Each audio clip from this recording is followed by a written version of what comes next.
Kash. Patel stood quietly backstage at the Fox News studio in Atlanta, Georgia, his sharp gray suit impeccably fitted, and his white shirt crisp. His heart pounded with anticipation as the voice of Representative Jasmine Crockett boomed through the monitors. On stage, she was in full stride, forcefully branding Patel as nothing more than a Trump loyalist with no genuine understanding of national security. The crowd responded immediately. Boos echoed from the MAGA contingent, while applause erupted from the smaller group of liberal attendees. From behind the heavy curtain, Patel watched Crockett with focused eyes. Dressed in a sleek navy suit, she gestured boldly at the audience, her confident expression radiating through her smug smile. "He's full of flashy words but lacks substance," she declared. Typical of someone who's never faced actual national security decisions. The crowd's energy surged. Her supporters cheered passionately, while the conservative side countered with loud jeers. But Crockett didn't know that Patel hadn't arrived empty-handed. In his grasp was a folder filled with documents that, if revealed, could completely dismantle her portrayal of him. With a tight grip on the folder and steely resolve in his eyes, Patel knew this wasn't just about political sparring. This was his chance to upend Crockett's narrative live on national TV. As Laura Thompson, the moderator, announced with polished authority, "And now, joining us is Kash Patel, director of the FBI." Patel exhaled deeply and stepped into the glaring lights. This was more than a debate. It was his moment to strike back and shift the spotlight. The studio lighting flared as Jasmine Crockett remained composed, standing at center stage with the poise of someone completely at ease. Representing Dallas, Texas, she exuded a self-assured presence, the kind honed from years of courtroom litigation as a civil rights attorney. She was polished, prepared, and ready for a fight. Laura Thompson's introduction framed her as one of the Democratic Party's rising progressive stars, a fierce critic of Donald Trump, and a member of the House Judiciary Committee. With applause trickling in from Democratic and neutral corners of the audience, Crockett began her takedown. "Let's be clear," she said. "Our national security is at risk because of individuals like Kash Patel. He's manipulated the FBI to shield Trump and billionaires like Elon Musk, all while ignoring the needs of the American public." Boos erupted from the conservative crowd, but Crockett pressed forward. She pointed toward the edge of the stage where Patel waited. "This is a man more invested in promoting Trump on Truth Social than in understanding intelligence protocols. He attacks this administration, but won't explain why the FBI under his watch targets dissent instead of threats." Applause swelled from her supporters. A tense energy hung over the audience, which had clearly split into ideological camps. "From QAnon conspiracies to the smear campaigns against tech leaders," she added, "this man has no place discussing national security." Some in the Democratic section cheered, shouting "exactly," though their voices were nearly drowned out by MAGA boos. Laura Thompson raised her voice to regain control. "Thank you, Representative Crockett. Now please welcome Mr. Kash Patel." As Patel emerged from the wings, the studio lights shifted once more. He carried himself with the confidence of someone who had long been in the room where decisions are made. The tailored gray suit complemented his commanding presence. Laura reintroduced him to the audience as a crucial figure in Trump's security apparatus, known both for his loyalty and his polarizing critiques of Democrats. Patel nodded slightly, accepting the warm reception from the conservative crowd. He was no stranger to controversy.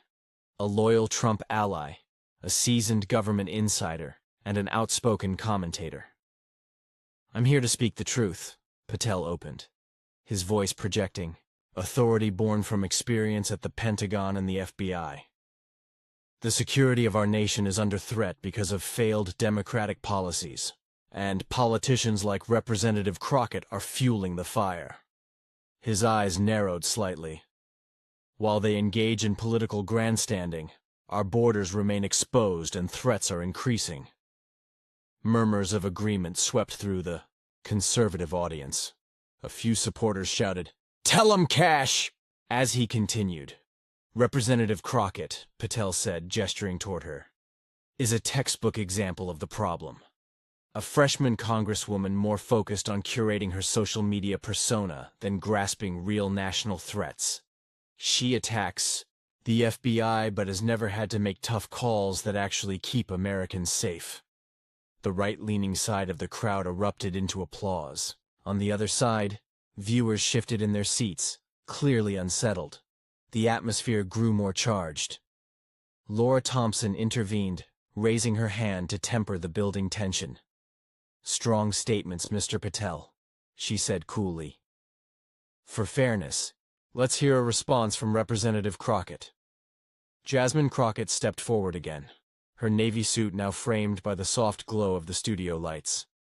A glint of silver from her necklace caught the camera as she calmly faced Patel. Although new to Congress, Crockett embodied a fresh energy, fierce, intelligent, and unwavering.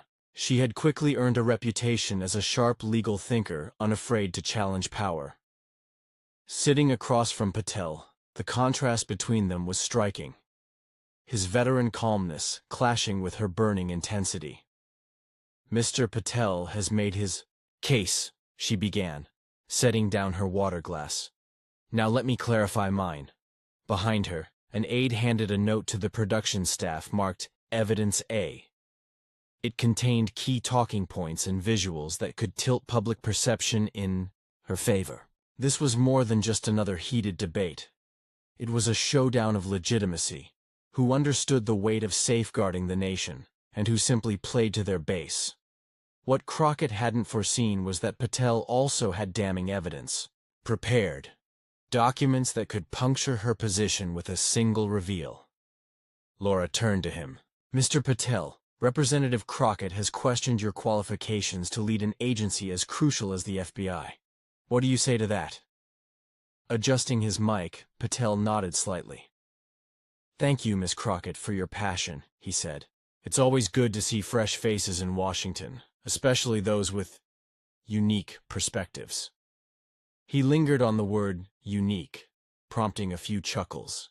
Crockett's expression barely changed, but her smile thinned. "I find it ironic," Patel continued, "that someone whose Judiciary Committee activity seems limited to Twitter posts is questioning the decisions I've made in the interest of national safety. That's not oversight. That's showmanship." Crockett leaned in. "Qualifications aren't earned just by sitting in closed-door meetings," she snapped. "I've helped shape security legislation, and I represent Texans who want accountability from their FBI, not another Trump operative." Cheers erupted from some liberal audience members. Laura interjected firmly, "Miss Crockett, please allow Mr. Patel to finish." Patel smiled, encouraged by the interruption. "The American people deserve leaders who comprehend the full scope of security challenges. Miss Crockett, have you ever been briefed on a Tier 1 threat? Have you made any high-level decisions based on classified intelligence that could save or cost lives?" The barrage of questions was strategic, aiming to highlight her lack of hands-on security experience. Conservative supporters nodded approvingly. "This administration, along with representatives like Miss Crockett," Patel declared, "has left our global position weakened. Open borders, rising crime, and emboldened enemies." He stared down the crowd. "It's easy to take shots from the bleachers when you've never stepped onto the field." Applause thundered from MAGA fans, some shouting, "You tell her, Kash!" Crockett remained composed, but visibly steeled. Herself, as Thompson interjected again. "Mr. Patel, let's allow the Congresswoman to respond." Crockett nodded and replied coolly. "Thank you, Miss Thompson," she said, her voice measured yet sharp. "Mr. Patel keeps talking about protecting our borders, which I find quite rich coming from someone with his track record." She glanced at her glass, but didn't take a sip. "Let's be clear. It's Congress's constitutional responsibility to oversee national security and immigration. That's not the sidelines. That's my job, and that's what I was elected to do." Patel let out a scoff, shaking his head slightly. The sound didn't go unnoticed, and even Laura raised a brow. Crockett pressed on. My experience as a civil rights attorney taught me that national security and civil liberties must live side by side. We don't have to trade one for the other, Patel cut in. Nice speech, he said with a sarcastic smirk. But it's just that, a speech, no real policy, no weight behind it. That's the issue. The crowd's reaction was mixed. MAGA members clapped again, though some in the audience grew visibly uncomfortable with Patel's continued interruptions. Mr. Patel, Laura said sharply, you've made your point. Let Representative Crockett finish. Raising his hands, in mock surrender, Patel replied with a smile. By all means, I'm just waiting for her to actually say something real. It was the kind of reaction only sparked by genuine truth cutting through the usual political performance. Regaining her composure, Thompson looked toward Crockett. Representative, would you care to directly address the claims regarding pressure to reduce funding for Border Patrol? Crockett's face lost color, shifting from flushed red to pale. She adjusted her microphone and tried to steady herself. These matters are incredibly complicated and can't be summed up with a few simplistic lines. Immigration is an issue that demands balance, something those on the outside may not fully grasp.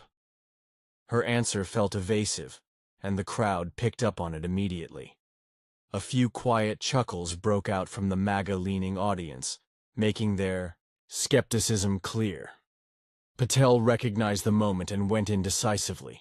Ms. Crockett, I actually agree with your broader point. National security is complex and layered. That's why it calls for honesty, transparency, and a sense of responsibility. It takes leaders who live up to the standards they set for others. He calmly aligned his documents into a neat stack. So, before you question my qualifications to discuss these matters, ask yourself, should someone who backs policies that compromise border security really be casting the first stone? The crowd erupted. People stood in applause as the cameras scanned the studio, capturing astonished faces, admiration, and that rare electricity of an unscripted live TV moment. Crockett remained still, her earlier confidence drained away, replaced by the rigid expression of someone who realized they had been publicly outmaneuvered. What began as her attempt to discredit Patel had dramatically reversed course. Remaining composed, Laura Thompson gave Crockett one final opportunity. Representative Crockett, you have 30 seconds for a closing response. Crockett straightened her jacket and tried to collect herself. The American people are too smart to fall for political theatrics. I stand by my record, and what's not being discussed are the numerous humane reforms I've worked on. Time's up, Ms. Crockett, Thompson interjected before turning to Patel. Mr. Patel, your 30 seconds. Patel nodded, voice steady and resolute. This isn't about personal attacks. I'm here to reinforce the principle that national security isn't a partisan issue. It's foundational. Turning it into political theater weakens us all. I'll continue pressing for answers not because I lack experience, but because it's my duty to the American people. Applause filled the studio again, louder and more sustained than before. Even Thompson, known for her neutrality, couldn't fully conceal her reaction. The wide camera shot captured the contrasting images. Patel upright, documents in hand, controlling the room. Crockett slouched, the picture of someone who underestimated her challenger and paid the price. The director motioned to cut to commercial, but not before broadcasting the crowd.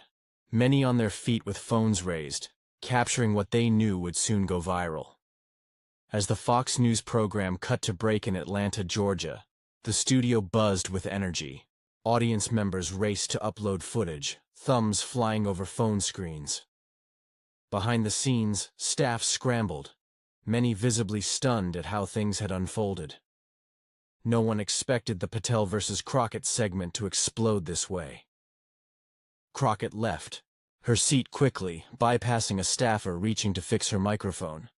Her face remained flushed, jaw tight as she moved off stage, immediately flanked by her team. "Get Rachel at MSNBC on the line," she muttered. "We need to start managing this narrative." Meanwhile, Patel remained seated, calmly accepting a water bottle from an aide.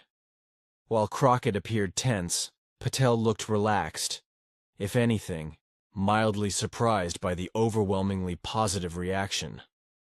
Leaning toward him, Thompson spoke quietly. "That was something, Mr. Patel." A rare comment from her. "Sometimes the truth lands like that," he answered with sharp clarity. Outside the Atlanta studio, social media erupted. Within 5 minutes of the confrontation, Jack Patel takedown was trending nationwide. Clips of the exchange flooded feeds. The exact moment Patel unveiled the campaign email went viral, with some platforms nearly crashing under the traffic.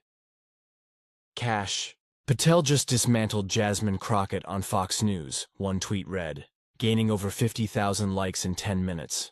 Another post showed two side-by-side images. Crockett at the start, poised and smiling, then later flustered and visibly shaken.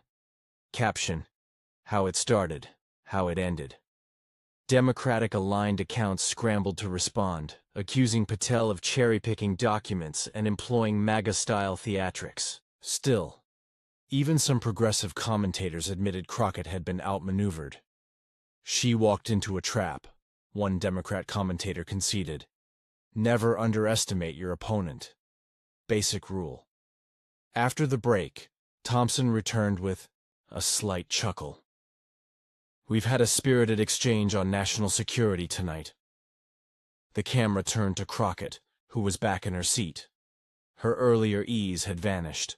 Now she sat upright, face fixed and tense. "Before we move to audience questions," Thompson continued, "I'd like to offer Representative Crockett a chance to respond to the documents Mr. Patel shared." Clearing her throat, Crockett responded with practiced control. "What we saw was a typical DC stunt." Mr. Patel presented cherry-picked information. The policies in question were about ensuring both safety and humanity, and they followed proper procedures. "This is the sort of theatrics the American public is tired of." Though her voice was steadier, the room's energy had shifted. The response was subdued, with even a few dismissive headshakes from the MAGA side. Patel waited respectfully before answering. "With due respect, Representative, the documents are complete and unaltered.